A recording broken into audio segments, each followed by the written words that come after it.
عليكم ورحمة الله وبركاته. بسم الله والحمد لله والصلاة والسلام عليك يا رسول الله. اللهم إني أسأل التقى والعفاف والغنى والستر لي وليكم. ازيكم حبايبي، عاملين ايه؟ يا رب تكونوا دايما بخير وبصحة وعافية ورضا من الله. جايه لكم طريقة جديدة لتنظيف عيون البوتاجاز، سهلة وبسيطة وكل واحدة هتقدر تعملها بمكون بسيط من البيت يعني كده. بصوا قدامكم اهو، مش نضيف اهو، هنحاول ننضفه ان شاء الله ونخليه بيلمع. طبق بلاستيك اهو زي ما انتم شايفين قدامكم اهو، هحط فيه العيون. هسخن ميه بقى سخنه جامد بتغلي، هحطها عليها، وقبل ما اسخن الميه هحط ايه؟ كربوناته زي ما انتم شايفين.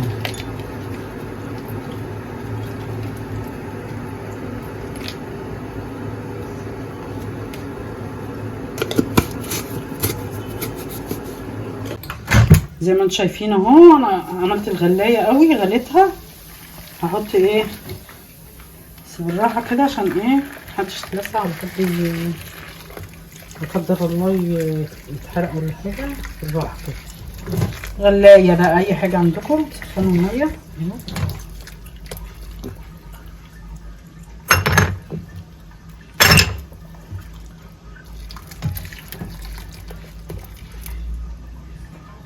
هنسيبها طبعا شويه في الميه السخنه خالص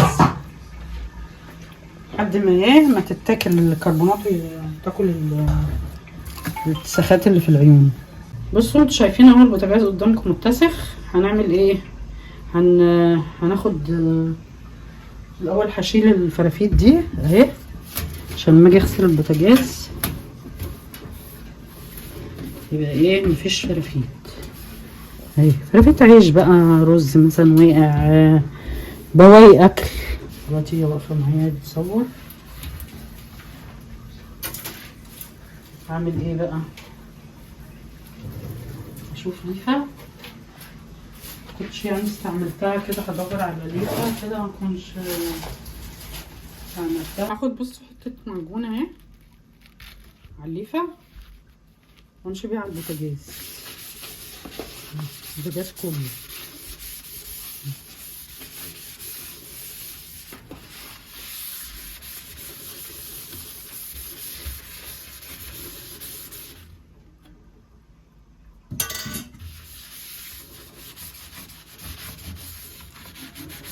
بصوا بقى، قلت لكم قبل كده على اللهم صل على النبي، الفرشه اللي هي كل البيوت تقريبا دلوقتي كل واحده جابتها في بيتها اهي، بتنضف من عند المسامير اللي هي بتاعت الشعر الذاتي والمسمار بتاع العين يعني اهي. دي بتخليكي تنضفي كويس يعني، تملكي لو كان في اتساخات ولا حاجه تقدري تطلعيها، انما بالليفه مش هتجيبها.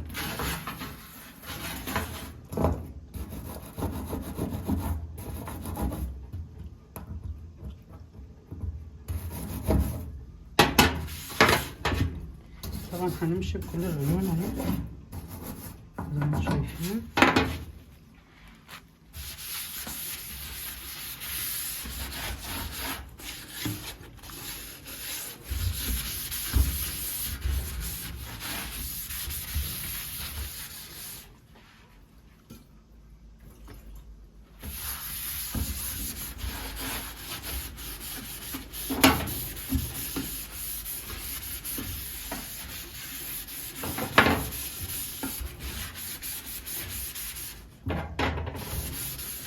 ولا ميه بقى ولا حاجه، عشان ايه البوتاجاز لما بتستهلكي ميه كتير فيه بيصدي حاجات كتير فيه، حاجات كتير بتصدي. ده تاني بوتاجاز اجيبه، عشان البوتاجاز التاني يعني حسيت كده من كتر استعمال الميه فيه يعني كنت كل شويه اغسله بالميه وكده على طول يعني. فمعرفت بصراحه من المعلومه دي من صاحب الراجل اللي هو جاب لي البوتاجاز يعني، قال لي بلاش تغسليه بالميه كتير. الميه كتير في غسيل البوتاجاز بتعجل من ان هو يبوظ بسرعه يعني او يصدي. طبعا الحاجه غاليه زي ما انتم عارفين، مفيش بقى مش كل شويه الاسعار ارتفعت بطريقه مهوله يعني، ركبت المجري. وربنا يساعدنا كده ويقوينا ان شاء الله، ويقويكم جميعا ان احنا على قد ما نقدر نحافظ على المنتجات اللي عندنا.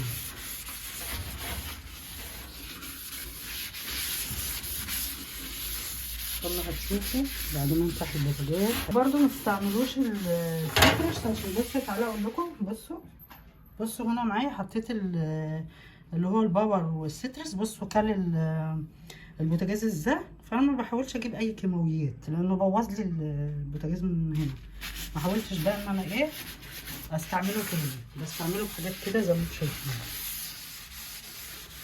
اي معلومه بعرفها بقول لكم عليها، سواء في اكل او في تنظيف اي حاجه في عندي يعني. بصوا هنا انا خليته شويه طبعا اهو. هنمسح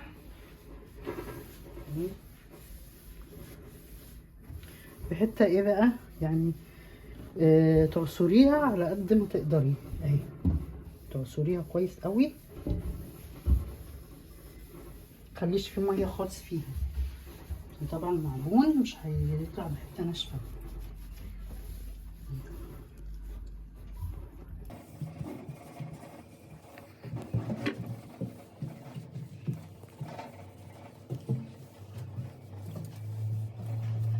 همسحه كويس اهو قدامكم.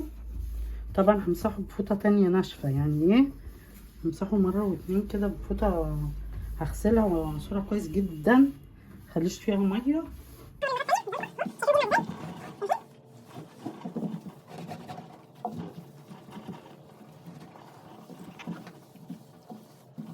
طبعا انا بعمل البوتاجاز ده بقى قدامكم بس من اللي هو من فوق. ممكن بعمله كله من تحت ومن فوق من كله، بس عشان الفيديو ما يطولش عليكم يعني. بجيب لكم الحاجات اللي اللي هي البسيطه اللي اقدر ان انتوا تقدروا تشوفوها، مبقاش الوقت طويل. هنشوفه بقى بفوطه ناشفه وانشف بيها.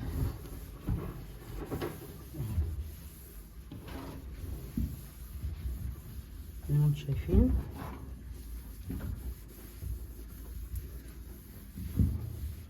بصوا لمع ازاي بقى زي الفل.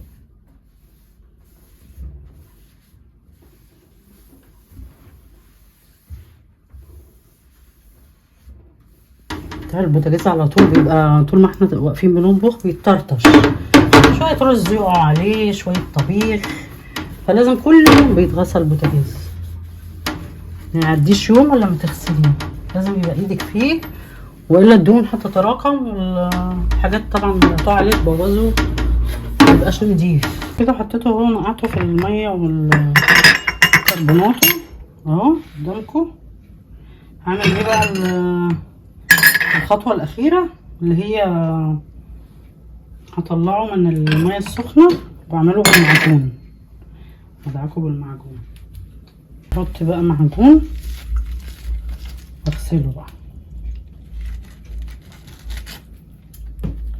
معجون سيجنال، اي نوع معجون عندك بقى، سيجنال، كل اسمه كولجيت، اي حاجه بقى، اي معجون. بيكون رخيص يعني مش غالي، او انبوبه صغيره يعني مش لازم انبوبه كبيره، بس انا بوريكم باللي عندي يعني. ادعكوا بقى كده زي ما انتم شايفين.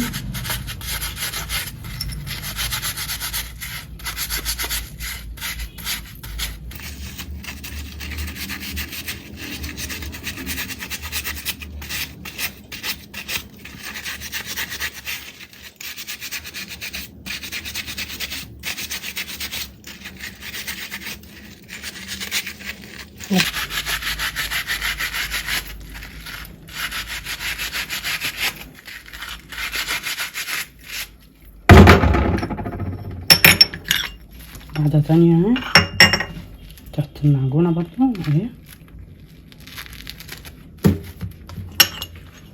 كده نفسها كده.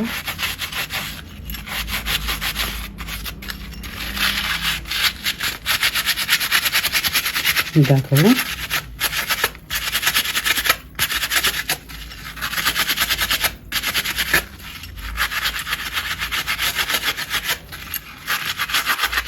بصوا انا لما دعكت دي اهي. بصي دي نتفت الزولمت، وبصي دي مش نضيفه لسه ما عملتهاش اهي قدامكم اهي، شايفينها؟ بصي دي من دي تلمع اهي، اهي. تمام. هعمل الباقي بقى ان شاء الله وارجع. بصوا بقى هنا اهو، انا وريتكم طبعا قبل وادي بعد. بصوا بتلمع ازاي، حلوه ازاي، ده بالمعجون هتبقى زي الفل. طبعا هفرشه على البوتاجاز وهتشوفوا البوتاجاز بقى نضيف، هحطه على البوتاجاز يعني العيون بتاعه البوتاجاز اهو قدامكم. اهو البوتاجاز بعد ما خلصته خالص اهو قدامكم نضيف وبيلمع، وزي ما قلت لكم اهو على كل خطوه عملتها تعملوها، وان شاء الله ان شاء الله هتستفيدوا منها وتنفعكم في تنظيف البوتاجاز.